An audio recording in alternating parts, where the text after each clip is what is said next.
প্রিয় দর্শক, শুরু করছি ইস্পানি মির্জাপুর শুভরাত্রি। আমরা আজকে যে বিষয় নিয়ে কথা বলবো সেটি হচ্ছে কেমন বাংলাদেশ চাই, এবং কেমন বাংলাদেশ চাই এই কারণের জন্য আমরা আজকে দুজন তরুণকে এখানে আমন্ত্রিত অতিথি হিসেবে নিয়ে এসেছি। আমাদের সাথে কেমন বাংলাদেশ চাই প্রসঙ্গে ইস্পানি মির্জাপুর শুভরাত্রিতে কথা বলবেন বাংলাদেশ ছাত্র অধিকার পরিষদের সভাপতি বিনিয়ামিন মোল্লা, তিনি রয়েছেন আমাদের সাথে। আমাদের সাথে আরেকজন অতিথি রয়েছেন দেশ ভয়েস অফ দ্য নেশনের কো-ফাউন্ডার তাসিফ আকিব খান শুভ্র রয়েছেন আমাদের সাথে। দর্শক, আমরা আগে বলছিলাম যে আমরা কেমন বাংলাদেশ চাই, আমাদের প্রত্যাশা কী, আমরা কেমন বাংলাদেশকে দেখেছি, আমরা ভবিষ্যৎ বাংলাদেশ কী চাই, সেটি কিন্তু আমরা আমাদের আলোচনার মধ্যে আজকে আলোচকদের কাছ থেকে শুনবার চেষ্টা করব। আমি মিস্টার বিনিয়ামিন মোল্লা, আমরা যদি একটু আসি যে এখন যে সবচেয়ে আলোচনার যে বিষয়গুলো সেটি হচ্ছে যে নির্বাচন সংস্কার এবং গত 15 বছরের যে গুম খুন হত্যাসহ জুলাই হত্যাকাণ্ডের যে বিচার, আওয়ামী লীগের বিচার বা যারা অপরাধী তাদের বিচারের কথা বলা হচ্ছে, আওয়ামী লীগের রাজনৈতিক ভবিষ্যৎ কি, এই কয়েকটা বিষয় কিন্তু গুরুত্ব সহকারে এখন আমরা দেখতে পাচ্ছি যে আমাদের আলোচনার মধ্যে রয়েছে। ইতিমধ্যে আমরা দেখেছি যে প্রফেসর ডক্টর ইউনূস অন্তর্বর্তীকালীনের সরকার প্রধান, তিনি কিন্তু বলেছেন যে তিনি একটা শ্রেষ্ঠতম নির্বাচন উপহার দেওয়ার চেষ্টা করছেন। আমি জানি না আপনারা দুজন কখনো ভোট দিয়েছেন কিনা, ভোট দেওয়ার সুযোগ পেয়েছেন কিনা।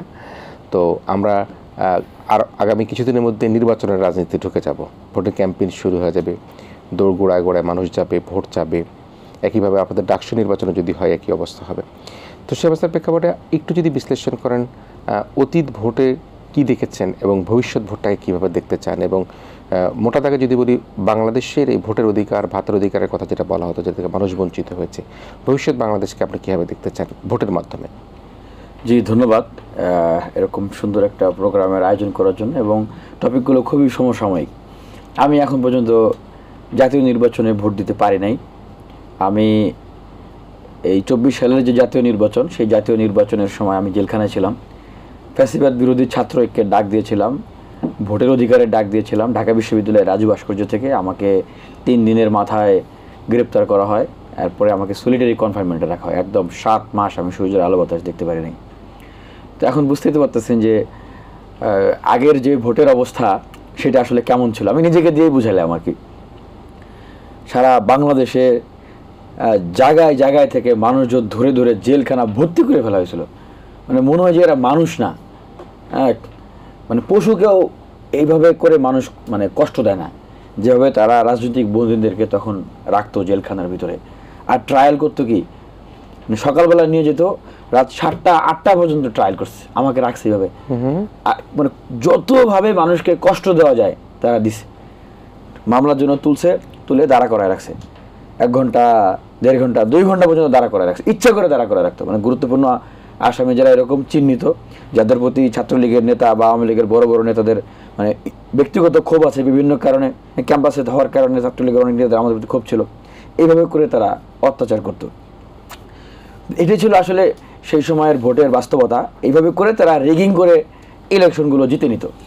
আর এখন আমরা আসলে কেমন ভোট চাই, কেমন বাস্তবতা চাই? অবশ্যই আমরা এমন একটা ভোট চাই যেটা একটা উৎসব মুখর ভোট হবে, একটা স্বচ্ছ ভোট প্রক্রিয়া হবে।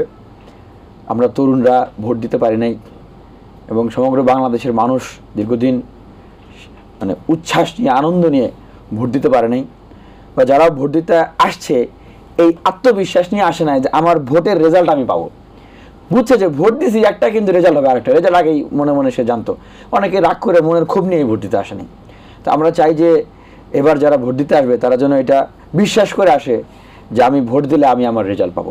আর একটা জিনিস যেটা বলছেন যে এরকম ভোট কি আসলে অনুষ্ঠান করতে পারবে কিনা, আয়োজন করতে পারবে কিনা, সাথে ডাকসু নির্বাচনের প্রসঙ্গটা নিয়ে আসলেন, দ্যাটস ভেরি গুড। এই যে 2018 সালের কোটা সংস্কার আন্দোলন, 24-এর কোটা সংস্কার আন্দোলন, সেখান থেকে গণ অভ্যুত্থানের পরে রাষ্ট্র সংস্কারের আলোচনা, এখন নির্বাচনের আলোচনা, সেই কোটা সংস্কার আন্দোলনের ভিতর দিয়েই কিন্তু রাষ্ট্র সংস্কারের যে স্লোগান এটা আমরা দিয়েছি, শুরু করেছি।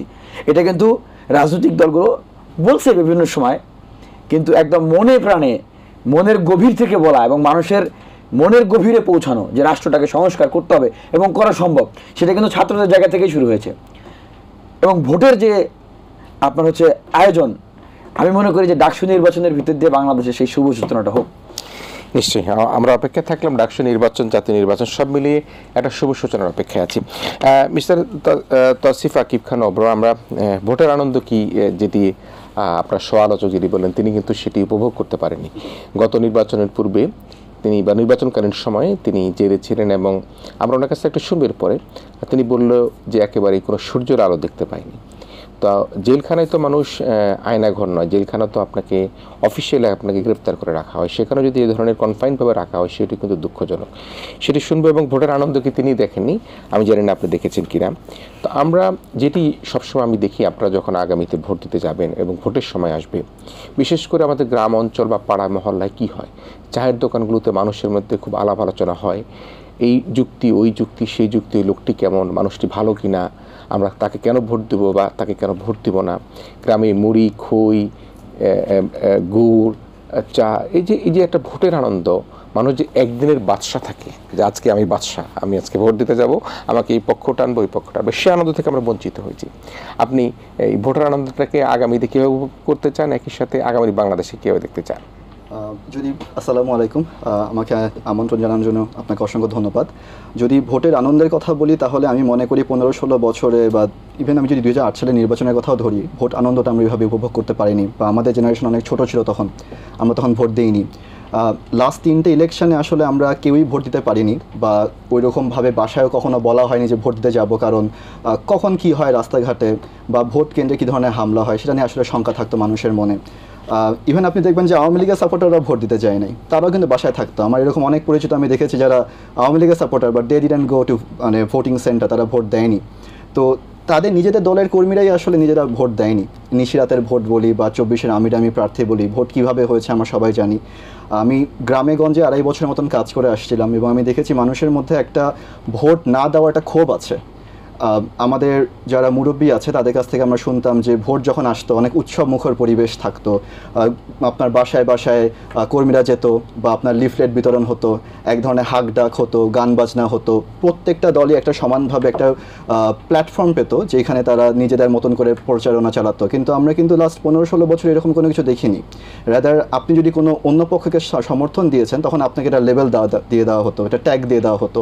তো আমি মনে করি যে এবারকে আমরা এই ট্যাগ বা এই লেবেল দেওয়ার মানে এই সিস্টেমটা থেকে বের হয়ে আসতে পারবো। আর আমি যদি বলি কেমন বাংলাদেশ চাই, তাহলে আমাদের বাংলাদেশে আমরা একদম বাচ্চাকালে পড়েছিলাম যে আমাদের 5টা মৌলিক অধিকার আছে, যে মানে খাদ্য, বস্ত্র, বাসস্থান, চিকিৎসা এবং শিক্ষা। তো আমি মনে করি যে আমাদের আরও 2টা অধিকার অ্যাড করা উচিত, একটা হচ্ছে ভোটাধিকার আর একটা হচ্ছে ইন্টারনেট।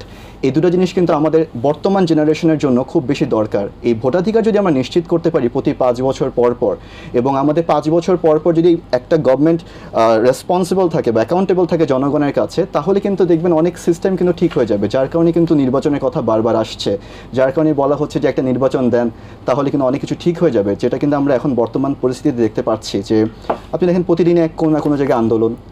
আপনি একটু দেখেন যে লাস্ট 8 মাসে কতগুলো ফ্যাক্টরি বন্ধ হয়েছে, কতগুলা শ্রমিক চাকরি হারিয়েছে। আমরা কি তাদেরকে নিয়ে কথা বলছি না, কিন্তু এই মানুষগুলো কিন্তু অ্যাফেক্টেড।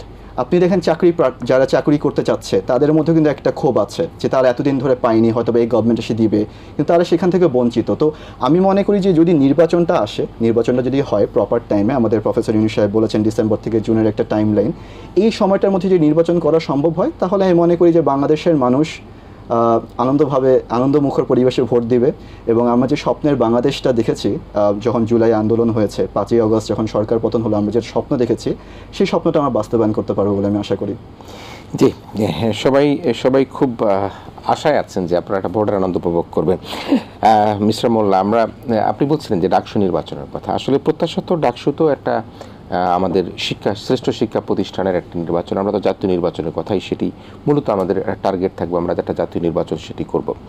এই নির্বাচন যেটি বলব ডিসেম্বর থেকে জুনের মধ্যে মাননীয় প্রধান উপদেষ্টা প্রফেসর ডক্টর ইউনূস তিনি তার নানা রকম মন্তব্যে এবং অফিসিয়ালি তার বক্তব্য তিনি এটি বলেছেন।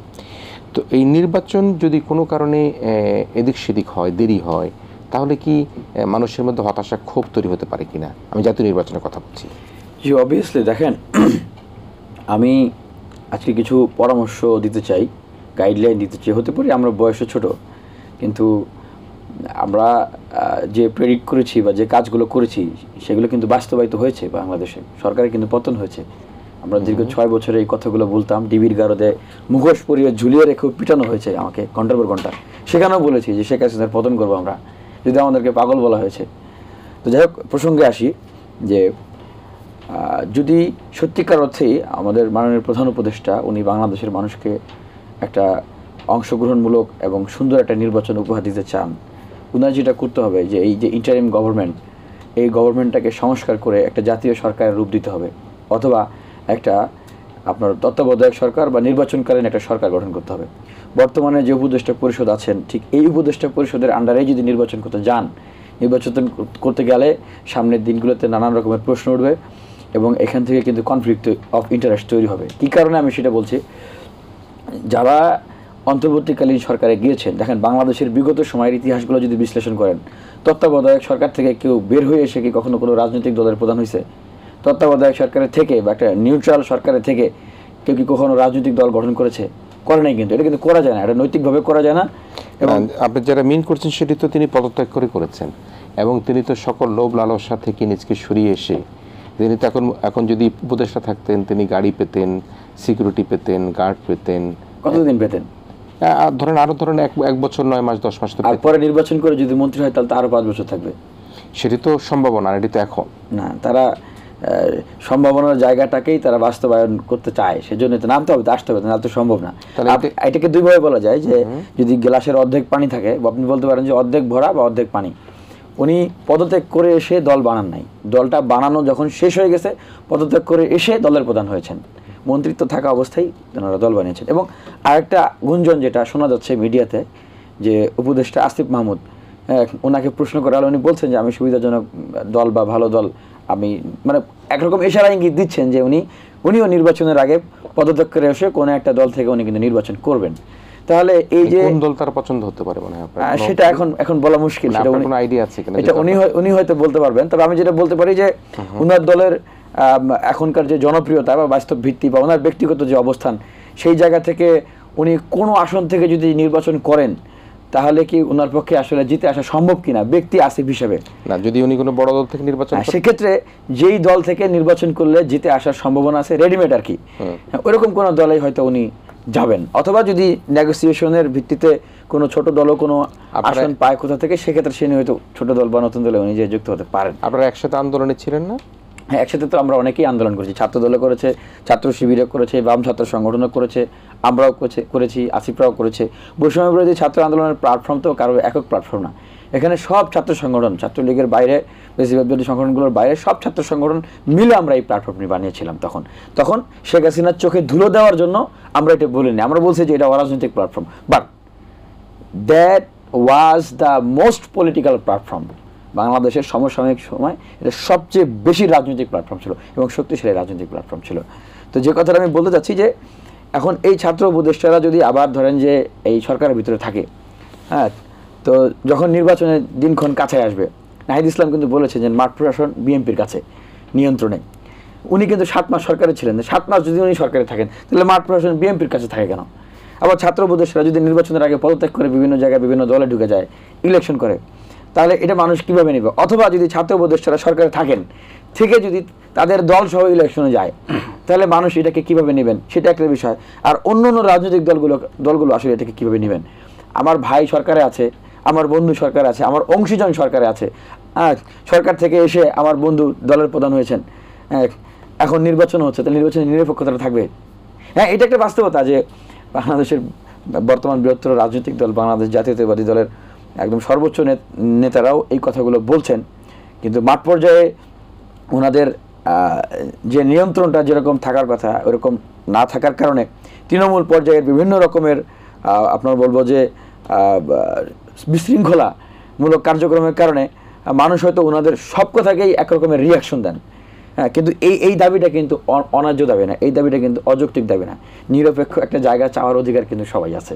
সেক্ষেত্রে যাদের কথা বলছিলেন নিশ্চয়ই তারা সম্মানিত উপদেষ্টা হয়েছেন, আপনাদের সাথে আন্দোলন করেছেন, ডিবি অফিসে আমরা দেখেছি কীভাবে নির্যাতিত হয়েছেন, আমরা কাউকে ছোট করে দেখতে চাই না।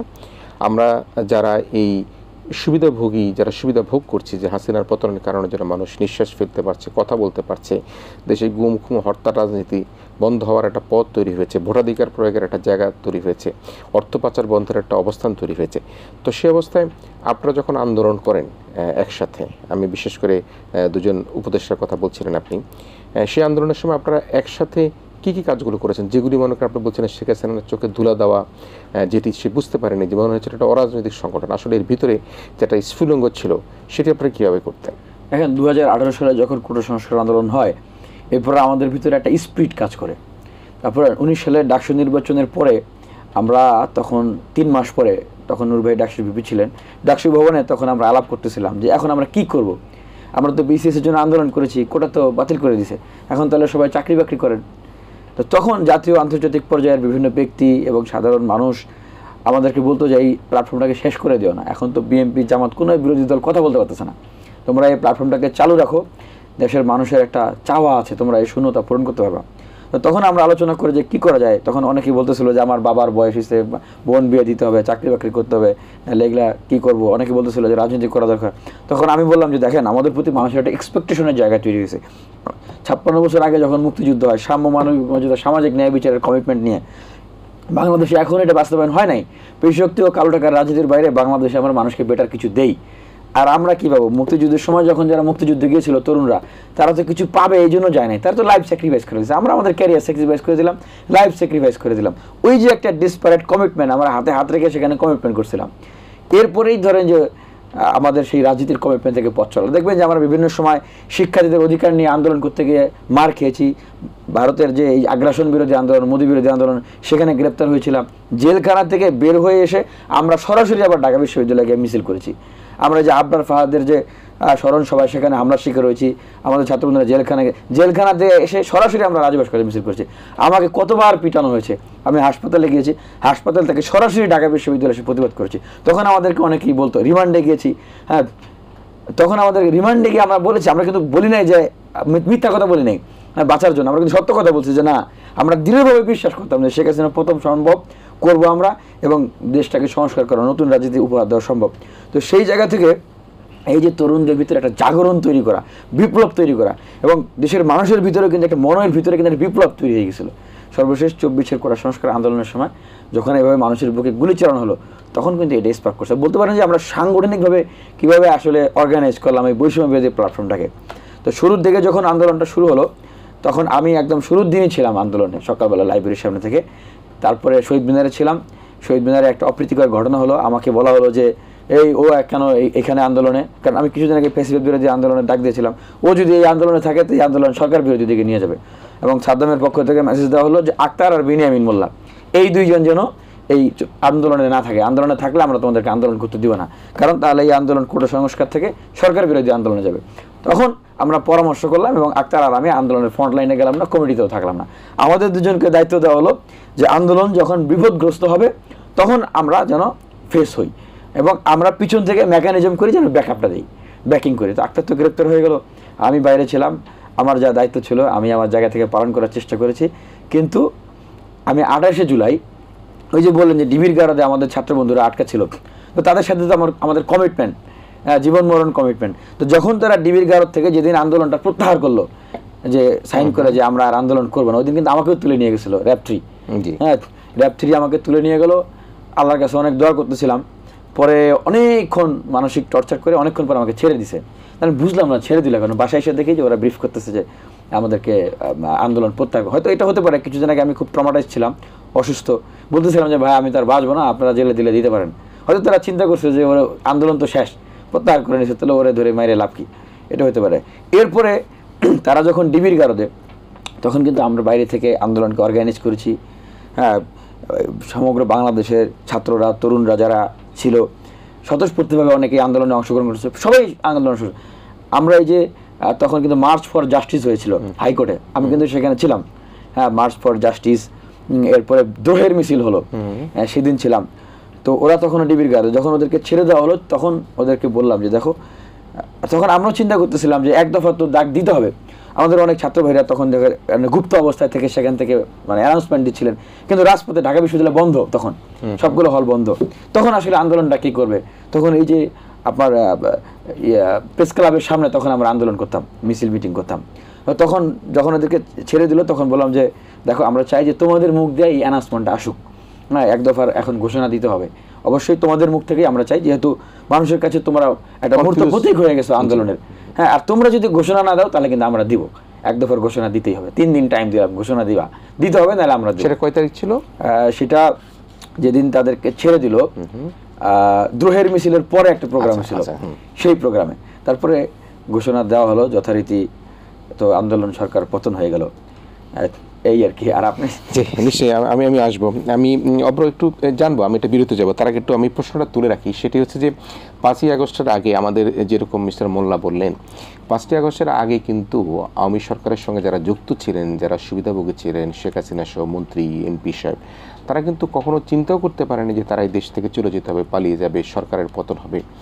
তো কি অলৌকিক একটা শক্তি, কিন্তু মানে রাখে আল্লাহ মারেকে সবসময় একটা কথা যে বলে, সে অলৌকিক শক্তিতেই কিন্তু এই স্বৈরাচারের পতন ঘটেছে।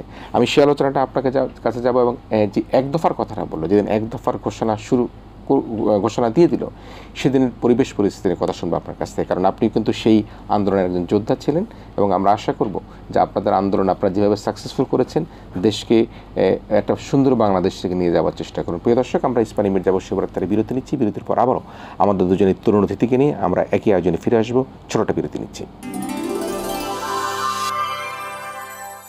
ইস্পানী মির্জা বশিবরাত্রিতে আপনাদের সবাইকে আবারও স্বাগত জানাচ্ছি। আমাদের সাথে আজকের কেমন বাংলাদেশ চাই এই আলোচনায় যুক্ত রয়েছেন স্টুডিওতে বাংলাদেশ ছাত্র অধিকার পরিষদের সভাপতি বিনিয়ামিন মোল্লা, রয়েছেন দেশ ভয়েস অফ দ্য নেশনের কোঅর্ডিনেটর ফাউন্ডার তৌসিফ আকিব খান অব্র রয়েছেন আমাদের সাথে। আমরা মিস্টার মোল্লার কথা শুনছিলাম, এবং তিনি কীভাবে এই ডিবি কার্যালয়ে ছিলেন, কীভাবে জেলে ছিলেন, এবং কীভাবে আন্দোলনটাকে ত্বরান্বিত করবার চেষ্টা করেছে, সেটি দর্শক আপনারা শুনলেন। আমরা একটু একটা প্রশ্ন করে রেখেছিলাম বিরতির আগেই মিস্টার অব্রকে, যে আসলে অলৌকিকভাবে এই সরকারের পতন হয়ে যাওয়াটা, যেটি 5 তারিখ পর্যন্ত কিন্তু হয়তোবা সরকারের অনেকেই সেটি জানতেও পারেনি, বুঝতেও পারেননি, এবং তারা হয়তো বিশ্বাসও করতো না। আপনি কীভাবে দেখেন?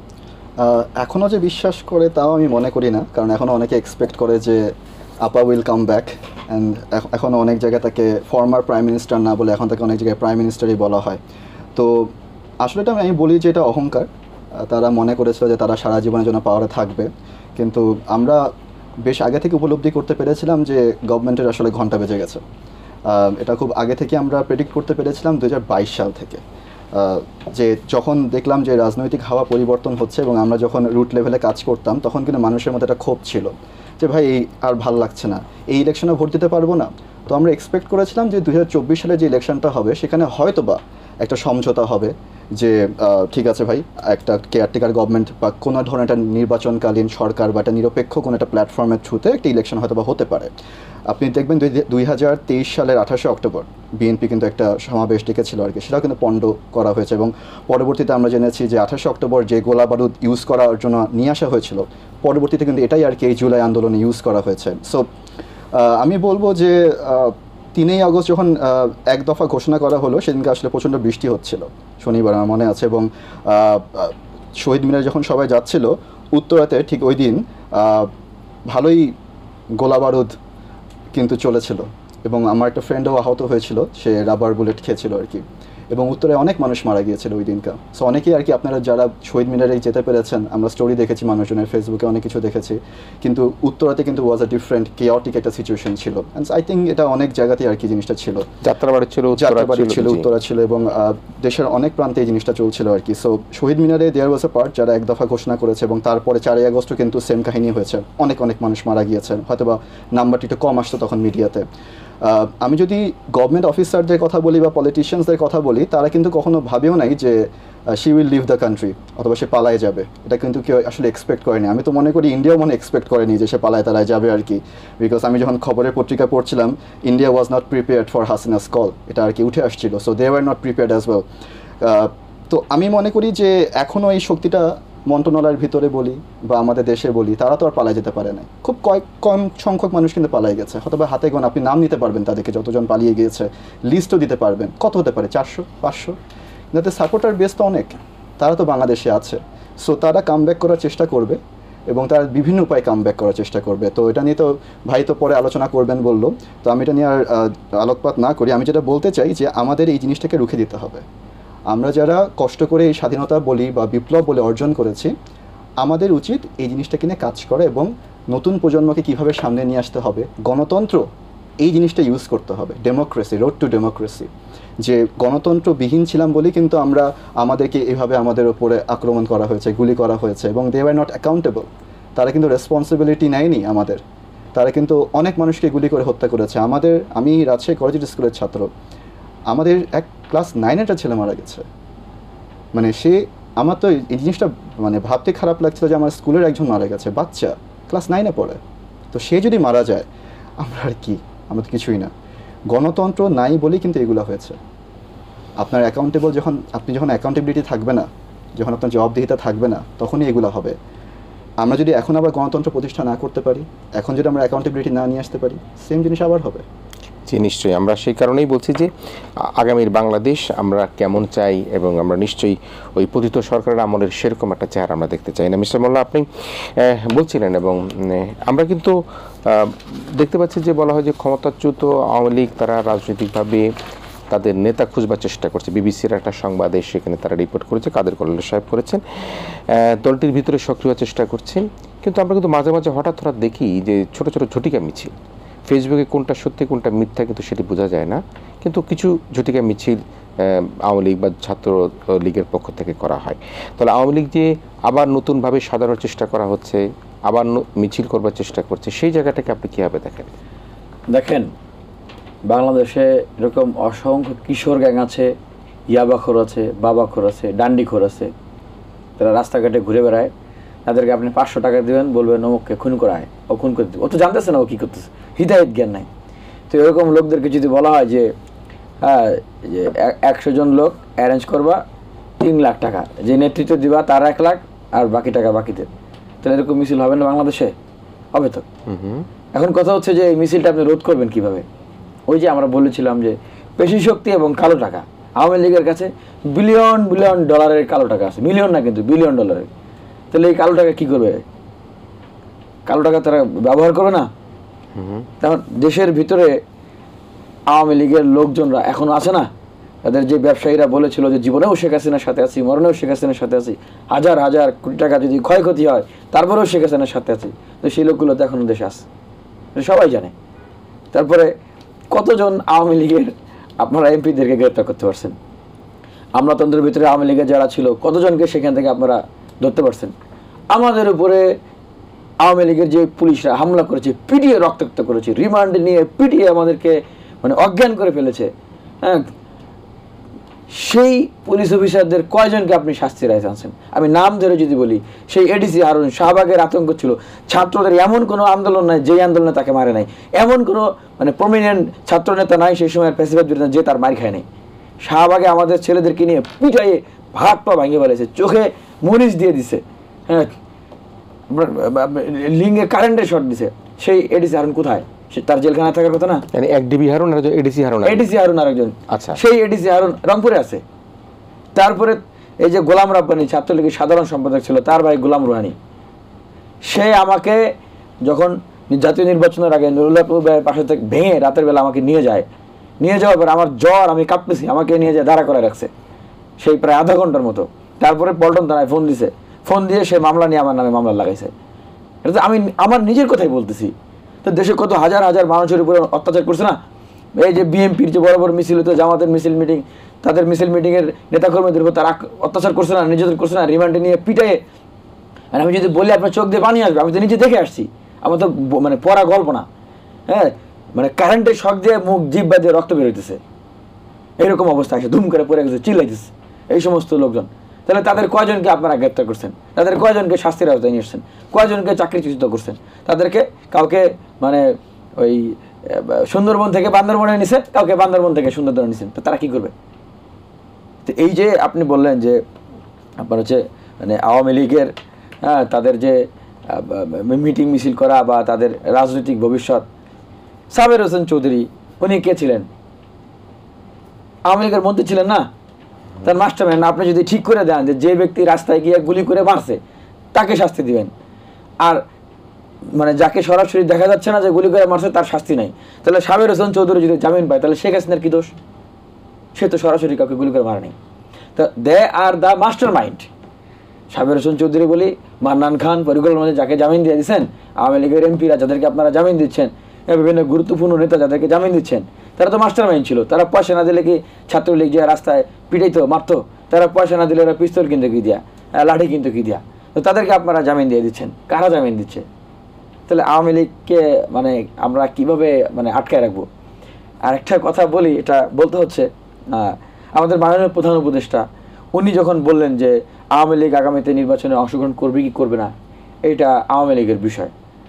তা আমরা আসলে কিন্তু এটা কিছুই বুঝলাম না যে ওনার মতো জায়গা থেকে উনি এই কথাটা বললেন। মানে সর্বোচ্চ দায়িত্বশীল জায়গা থেকে একটা কথা বললে অনেক সময় বিভিন্ন রকমের বক্তব্য থাকে, কিন্তু সেটার একটা মিনিং আমরা বের করে ফেলি, কিন্তু ওনার কথা মিনিং তো বের করতে পারতেছি না। যে এই কথা শুনে আওয়ামী লীগ কনফিডেন্স পাচ্ছে না যে তাহলে আগামী নির্বাচনে তো আমরা অংশগ্রহণ করতেছি।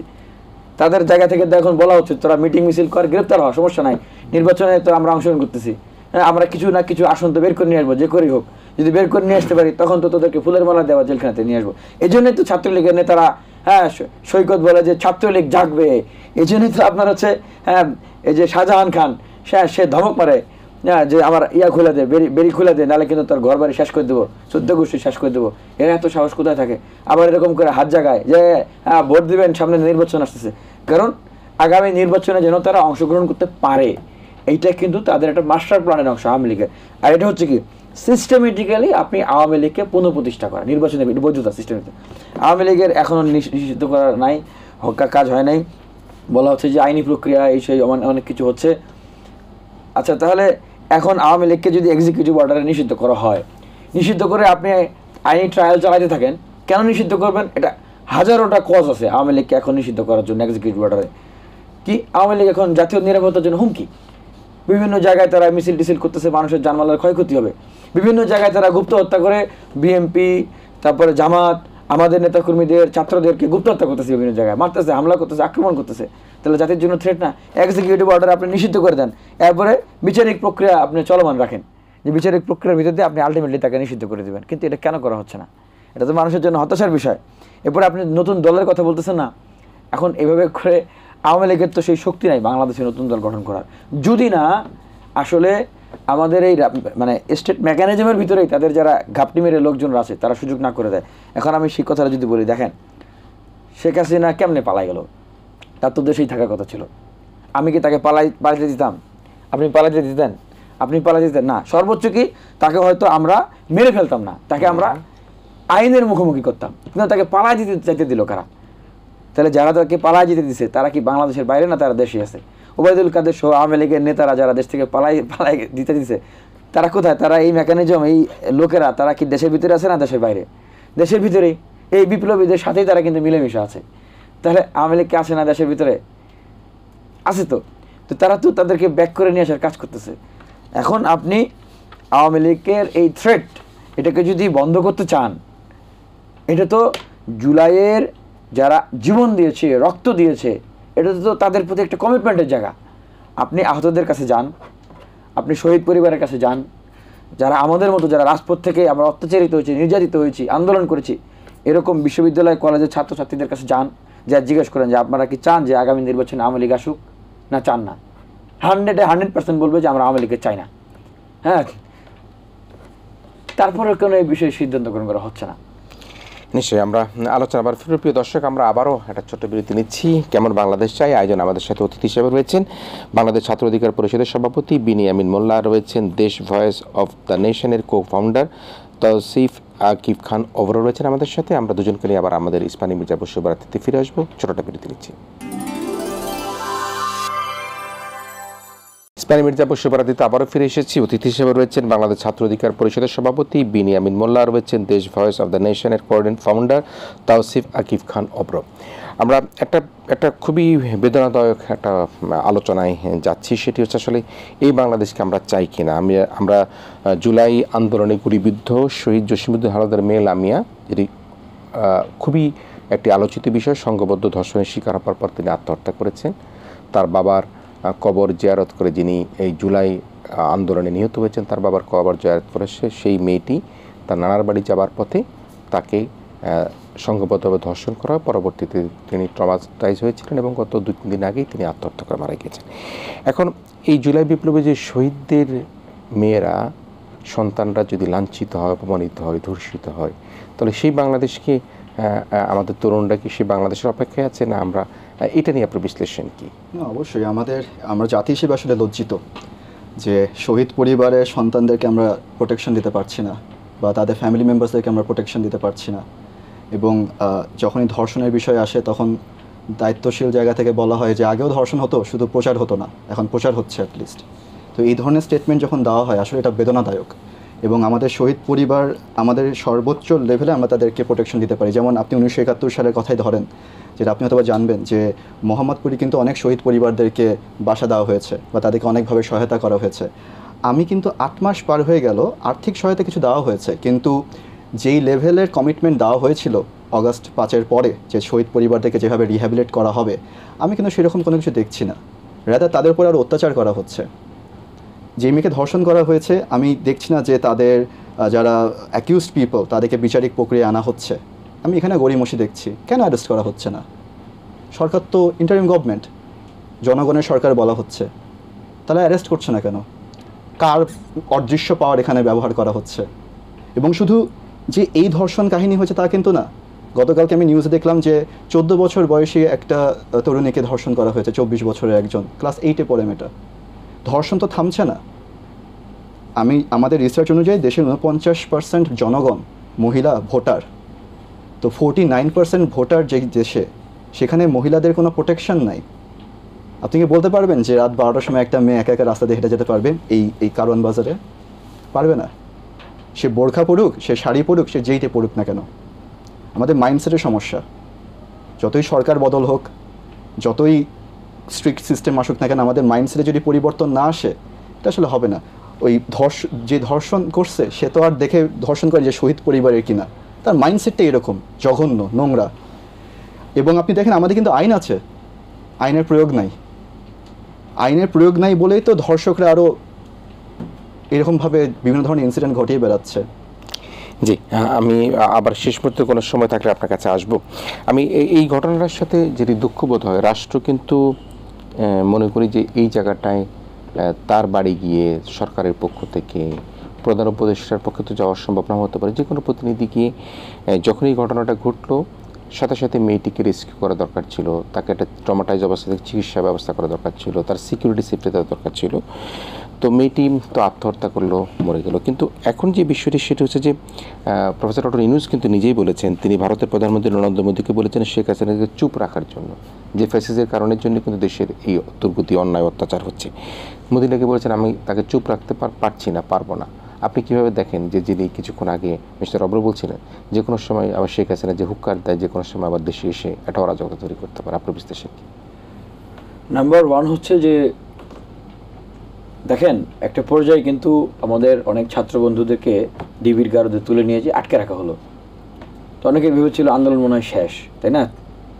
আন্দোলন কি শেষ হয়ে গেছিল? যায় নাই। দেশের শত শত তরুণ তরুণী, দেশের সাধারণ মানুষ রাজপথে নেমে এসে বিপ্লবটাকে, অভ্যুত্থানটাকে কিন্তু সফল করেছে। তো এখন হয়তো মনে হচ্ছে যে আওয়ামী লীগ মনে হয় আবার ব্যাক করবে, মানে যে পরিস্থিতি সব কিছু মিলায়। কিন্তু আমি দেশের মানুষকে একটা জায়গায় আশ্বস্ত করতে চাই যে সেই বিপ্লবী তরুণ তরুণীরা কিন্তু এখন আছে।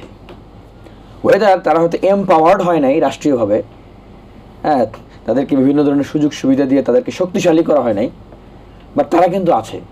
এবং জনগণের কাছে, মানুষের কাছে, ছাত্রছাত্রীদের কাছে, তরুণদের কাছে তাদের সেই গ্রহণযোগ্যতার জায়গাটাও আছে। আওয়ামী লীগ আসুক না, হ্যাঁ, রাষ্ট্র মেকানিজমের ভিতরে ঘাপটি মেরে থেকে তাদের যারা দোসররা আছে তারা তাদেরকে ফিরিয়ে আনার অনেক ধরনের রাস্তা করতেছে। আমরা বলি আসুক, আসতে পারবে না। যেমন আমি বলবো, দেখেন আমাদের যে সেই চাঁপাইনবাবগঞ্জের সীমান্তে যখন বিএসএফ বিজিবির উত্তেজনা সৃষ্টি হলো, তখন সাধারণ মানুষকে দেখেছেন না কিভাবে গিয়ে তারা প্রতিরোধ গড়ে তুলেছে। এরকম আরও একটা জায়গায় একই রকম ঘটনা ঘটেছে। তো আওয়ামী লীগ যদি বাংলাদেশে কামব্যাক করে, সেক্ষেত্রে এই দেশের মানুষ প্রতিরোধ গড়ে তুলবে, এই দেশের সেই জুলাইয়ের বিপ্লবী ছাত্র তরুণ তরুণীরা প্রতিরোধ গড়ে তুলবে। সেক্ষেত্রে আমাদের যে এখন ব্যবস্থাপনাটা আছে, সেই ব্যবস্থাপনাটা আসলে কতটুকু ওয়ার্ক করতেছে বা ওয়ার্ক করবে, সেটার বিশ্লেষণ হয়তো বলতে পারে যে না, এই ব্যবস্থাপনা দিয়ে তারা আওয়ামী লীগকে ঠেকাইতে পারবে না। কারণ এই ব্যবস্থাপনার ভিতরে জায়গায় জায়গায় সরিষার ভিতরে ভোট ঢুকে গেছে, যেটা কিন্তু আমি খাতা কলমে দেখাই দিলাম। কিন্তু জনগণের যে ক্ষোভ, রোষ, প্রতিরোধ, সেই প্রতিরোধে কিন্তু তারা টিকতে পারবে না। সুতরাং আওয়ামী লীগ বাংলাদেশে যদি এখন ফেরার দুঃস্বপ্ন থাকে, এটা ভুল হবে। তবে হ্যাঁ, আমরা শুরুর দিক থেকে বলেছিলাম যে আওয়ামী লীগকে আমরাও সময় দিয়েছি, বা তাদের যারা ইয়া ছিল, আমরা দেখেছি তাদের আসলে অ্যাটিচিউডটা কি, সময় দিয়েছি বলতে দেখেছি আর কি। দেখেন আওয়ামী লীগের সর্বোচ্চ জায়গা থেকে শুরু করে আওয়ামী লীগের যারা নেতাকর্মীরা আছে তাদের ভিতরে কোনো আত্মোপলব্ধি দেখেছেন, অনুশোচনা দেখেছেন? শেখ হাসিনা একবারও বলেছে যে এই কাজটা আমার ঠিক হয় না, ভুল হয়েছে, ক্ষমা চাই। ওবায়দুল কাদের একবারও বলেছে ভুল হয়েছে, ক্ষমা, আমরা এভাবে আর রাজনীতি করতে চাই না, হ্যাঁ আমরা আমাদের দলটাকে সাজাবো, যারা অপরাধী কালপ্রিট তারা তাদের বাদে আমরা নতুন করে দল করব, তারা কিন্তু বলে নাই। হ্যাঁ এই তথ্যগুলো বিভিন্ন জায়গা থেকে এসছে, আমরা পাচ্ছি, কিন্তু তাদের জায়গা থেকে কিন্তু এরকম কোনো ফর্মাল কোনো অনুশোচনা, বরং শেখ হাসিনা বলে কি যে আমরা নাকি কিশোর গ্যাং, আমরা রাষ্ট্রদ্রোহী, আমাদের নামের তালিকা করে বলে যে আমাদের ঘরে ঘরে অগ্নিসংযোগ করার জন্য, হামলা করার জন্য, আক্রমণ করার জন্য। তো আওয়ামী লীগ মানে তো কোনো দল না, আসলে আওয়ামী লীগ মানে হলো শেখ হাসিনা, মানে শেখ হাসিনা আওয়ামী লীগ নামক দলটার মালিক। তাহলে এইভাবে তো আর কোনো আওয়ামী লীগ তো বাংলাদেশে ফিরতে পারবে না। আর যেহেতু তাদের কোনো রকমের কোনো অনুশোচনা আমরা দেখি নাই, আত্মোপলব্ধি দেখি নাই, সংস্কারের কোনো প্রস্তাবনা তাদের জায়গা থেকে আমরা দেখি নাই, আর এই 8 মাস পরে এসে এখন নতুন করে আবার ঢং করে বলবে, এইটা সম্ভব না। এতদিন মানুষ বুঝে ফেলছে যে আওয়ামী লীগ আসলে কতটা নৃশংস, দানবীয়, হায়নীয় একটা রাজনৈতিক দল, যার প্রত্যক্ষ ভিকটিম আমি মরে যেতাম ভাই, আল্লাহ আমাকে বাঁচায় রাখছে, এই জন্য বেঁচে আছি। তারা যে টর্চারটা করেছে আমার উপরে, এরকম দেখেছেন না আয়না করে, এরকম বছরের পর বছর মানুষকে সেখানে গুম করে রাখছে। একটা মানে দলের মানুষ, নেতারা যদি এতটা নৃশংস এবং দানবীয় হয়, তাহলে সেটা কি করে রাজনৈতিক দল হয়? আওয়ামী লীগ আমাদের চোখে কোনো রাজনৈতিক দলের কাতারে পড়ে না। আপনি যখন একটা সার্বজনীন ইলেকশনের কথা বলবেন, একটা অংশগ্রহণমূলক বাংলাদেশের কথা বলবেন, অংশগ্রহণমূলক ইলেকশনের কথা বলবেন, যেটা জিএম কাদের মাঝে মাঝে বলে যে আওয়ামী লীগকে ছাড়া নাকি অংশগ্রহণমূলক ইলেকশন হবে না, এই লোকটাকে যে কেন ধরতেছে না সরকার? বলবো যে সাবের হোসেন চৌধুরীকে যারা ছেড়ে দিচ্ছে তারাই এই লোকটাকে ধরতেছে না। এই ধরনের লোকদেরকে ঢুকাইতে হবে জেলখানায়। এখন অংশগ্রহণমূলক বাংলাদেশ মানে কি? আওয়ামী লীগকে সহকারে? অংশগ্রহণমূলক নির্বাচন মানে কি? এই আওয়ামী লীগ, জাতীয় পার্টি, আওয়ামী লীগের দোসরা তারা সহকারে? না, এটা জুলাইয়ের মানুষের রায়, শহীদদের রায়, আহতদের পরিবারের রায়, আমাদের রায়, যে অংশগ্রহণমূলক বাংলাদেশে তারা থাকতে পারবে না, কারণ তারা রাজনৈতিক দলের কাতারে পড়ে না। আমি একটা টেকনিক্যাল একটা বিষয় বলি, যেখানে এখানে একটা রিকনসিলিয়েশনের আলোচনা হইতেছিল যে আমরা তাহলে কি সবাইকেই, যারাই আওয়ামী লীগ করে সবাইকে মেরে ফেলবো, কেটে ফেলবো, জেলে দেবো, বুড়িগঙ্গায় ভাসায় দেবো? আমরা তো এই জন্য এতদিন অপেক্ষা করেছি যে তাদের মনোভাব কি, যারা অপরাধের সাথে যুক্ত না, বিগত সময় যারা অন্যায় অপরাধ করে নাই, এই সমস্ত বিষয়ে আমরা কিন্তু অনেক আলোচনা দিয়েছি। কিন্তু দেখেন ফাইনালি রিকনসিলিয়েশনের কোনো লক্ষণ দেখতেছেন? বরঞ্চ তারা কিভাবে কামব্যাক করবে, দেশে একটা স্থিতিশীলতা তৈরি করে দিনে প্রতিদিন তারা বিভিন্ন রকমের থ্রেট দিচ্ছে, মাঝে মাঝে তারা কর্মসূচি ঘোষণা করতেছে। এই হলো তাদের অবস্থা। তো এই আওয়ামী লীগকে আমরা বাংলাদেশে কিভাবে ফিরে আসতে দেবো? এই আওয়ামী লীগ। আর এখানে টেকনিক্যাল সলিউশনটাকে আওয়ামী লীগ নিষিদ্ধ করে দেন। যারা রাজনীতি করতে চায়, আওয়ামী লীগের সাথে ছিল, সবাই যে রাজনীতি করবে আরো সামনে নাও করতে পারে, কিন্তু যারা আসলে পরিচ্ছন্ন রাজনীতি করতে চান, যাদের আত্মোপলব্ধি হয়েছে, যারা ভালো কাজ করতে চান, তারা অন্য কোনো ভালো দল করবেন, অথবা তারা কোনো নতুন রাজনৈতিক দলও করতে পারেন, এইটা করতে পারেন। কিন্তু আপনি আওয়ামী লীগ ব্যানারটাকে চালু রাখা মানে কি? আপনি এই ব্যানারটাকে চালু রাখা, আগামী নির্বাচনে তাদেরকে অংশগ্রহণ করার সুযোগ দেওয়া হয়, আপনি শেখ হাসিনাকে বাংলাদেশে কামব্যাক করার সুযোগ দিচ্ছেন। যেই আওয়ামী লীগ থেকে এমপি হবে, বা যারা এই মানে ইমিডিয়েট সময়গুলোতে আওয়ামী লীগের পদধারী, যারা আওয়ামী লীগের মনোনয়নে এমপি হয়েছে, তারা এমপি হয়ে কি করবে? তাদের প্রধান এবং প্রথম এজেন্ডাই থাকবে আওয়ামী লীগের এই শেখ হাসিনা, ওবায়দুল কাদের, এদেরকে বাংলাদেশে ব্যাক করানো। আর এর কোনো ব্যত্যয় হওয়ার সম্ভাবনা আছে? আমি চ্যালেঞ্জ করে বলতেছি, এর কোনো ব্যত্যয় হওয়ার কোনো সম্ভাবনা নাই।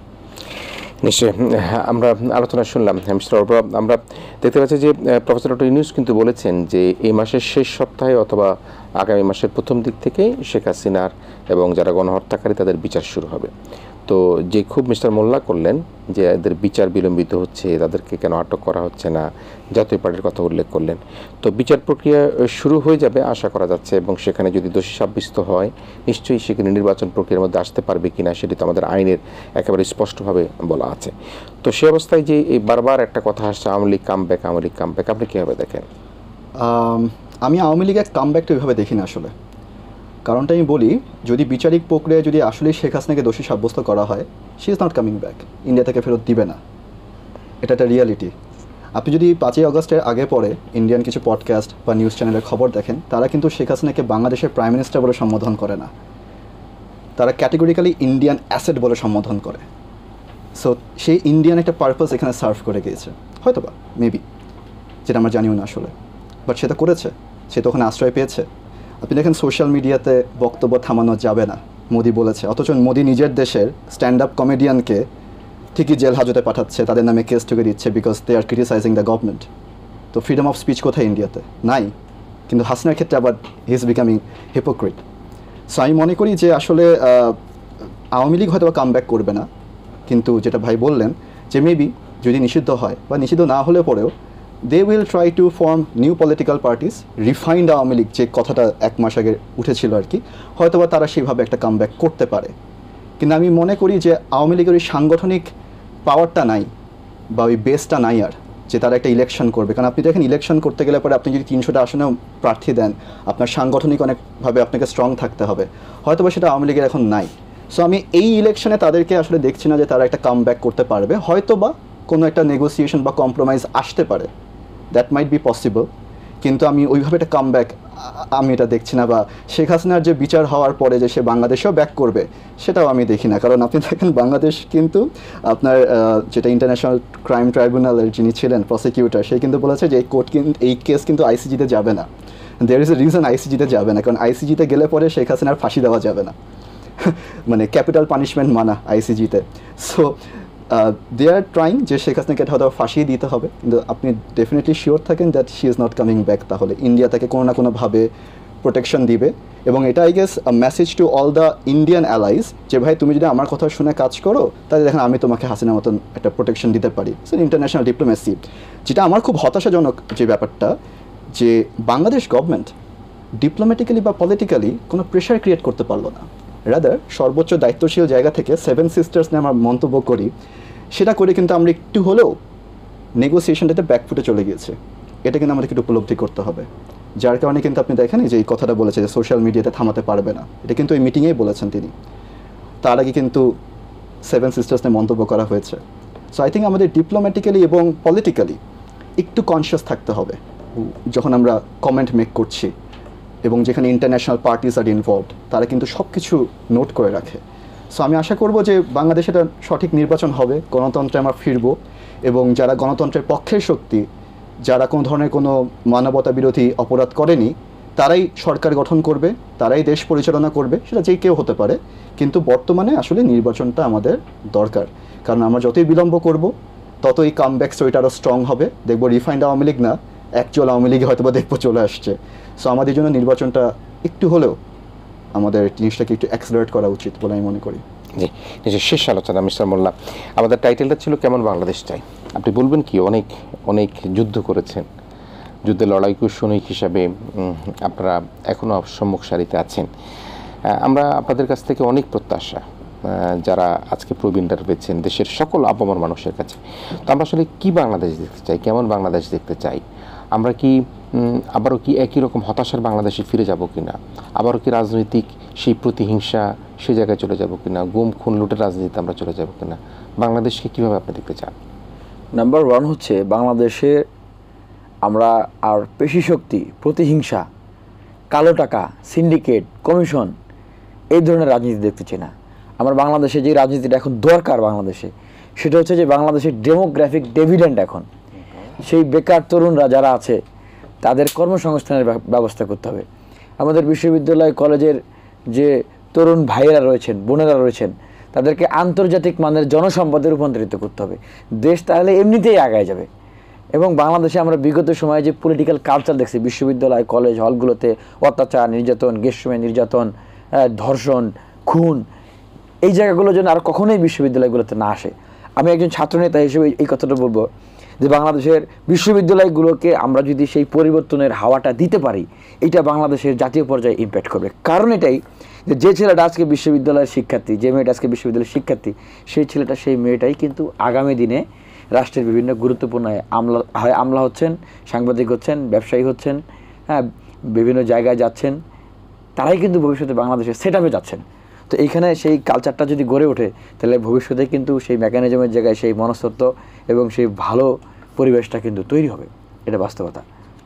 জি, একেবারে শেষ মুহূর্তে কেমন বাংলাদেশ আমরা চাই? আমরা এমন বাংলাদেশ চাই যেখানে কোনো বৈষম্য থাকবে না, যেটার বিরুদ্ধে আমরা আন্দোলন করেছিলাম বা যেটার থ্রুতে আমরা আন্দোলনে শরিক হয়েছিলাম। দেখেন, গ্রামে গঞ্জে বা শহরের মধ্যে কিন্তু একটা বৈষম্য আছে, আপনার পেমেন্টে, স্যালারিতে একটা বৈষম্য আছে, এগুলো থাকা যাবে না। এবং আমি মনে করি যে বাংলাদেশে যে মেধাটা আছে সেই মেধা কাজে লাগাতে হবে। আরেকটা কথা শেষে বলতে চাই যে আমরা আইডিয়াস নিয়ে অনেক কথা বলি, আমাদের সবার কাছে হাজার হাজার আইডিয়াস, কিন্তু যখন ইমপ্লিমেন্ট করতে যাই বা এক্সিকিউট করতে চাই তখন কিন্তু আমরা প্রসেসটা জানি না, যার কারণে আমরা কিন্তু অনেক জায়গায় পিছিয়ে পড়ি। সো আমি এমন বাংলাদেশ দেখতে চাই যে আমরা আইডিয়াও দিব, আমাদের তরুণ জেনারেশন আইডিয়াসও দিবে, সেই সাথে এটাকে কীভাবে ইমপ্লিমেন্ট করতে হবে, এক্সিকিউট করতে হবে সেই প্রসেসটা বলে দিবে। যেমন 2 বছর পর 2বার প্রধানমন্ত্রী হওয়া যাবে না, 10 বছর পর অন্তর নতুন লিডার আসবে। আমার প্রশ্নটা হচ্ছে আমাদের জেনারেশনকে বলা উচিত, সেটা না হয় লিডারটা আসবে কীভাবে, হোয়াট ইজ দ্য প্রসেস, আমাদের কি সেই লিডারশিপ ইনস্টিটিউটগুলো আছে? একটা কৃষকের ছেলে যদি প্রধানমন্ত্রী হয় প্রসেসটা কি, স্ট্রাকচারটা কি, আমি মনে করি সেগুলো নিয়ে আমাদের আলোচনা করা উচিত, তাহলে আমাদের দেশ আগাবে যদি আমরা প্রসেসটা নিয়ে কথা বলি। জি প্রিয় দর্শক, আমি 2 তরুণ আলোচক মিস্টার বিনিয়ামিন মোল্লা, বাংলাদেশ ছাত্র অধিকার পরিষদের সভাপতি এবং একই সাথে দেশ ভয়েস অফ দ্য নেশনের কো-ফাউন্ডার তাসিফ আকিব খান অব্র, আপনাদের কাছ থেকে অনেক আশার কথা শুনলাম। আমরা আশাবাদী হতে চাই, আমরা মনে করি যে বাংলাদেশকে এগিয়ে নিয়ে যাবার জন্য, বাংলাদেশের স্বপ্নকে বাস্তবায়ন করবার জন্য, বাংলাদেশের মানুষের মুখে হাসি ফোটাবার জন্য, বাংলাদেশের মানুষের ভোট ও ভাতের অধিকারকে বাস্তবায়ন করবার জন্য, বাংলাদেশের গুম খুনের রাজনীতিকে বন্ধ করবার জন্য আমাদের এই তরুণরাই কিন্তু অগ্রগামী ভূমিকা পালন করবে এবং তারুণ্যের অহংকার নিয়েই বাংলাদেশে এগিয়ে যাবে। প্রত্যাশা রেখে আমাদের আজকের ইসলামী মির্জাপুর শুভরাত্রি এখানে শেষ করছি। আমরা একটা সুন্দর মানবিক বাংলাদেশ চাই, এই প্রত্যাশায় দর্শক যারা এতক্ষণ আমাদের সাথে ছিলেন আপনাদেরকে দারুণভাবে ধন্যবাদ জানাচ্ছি। আপনারা ভালো থাকবেন, সবাই মিলে ভালো থাকবেন।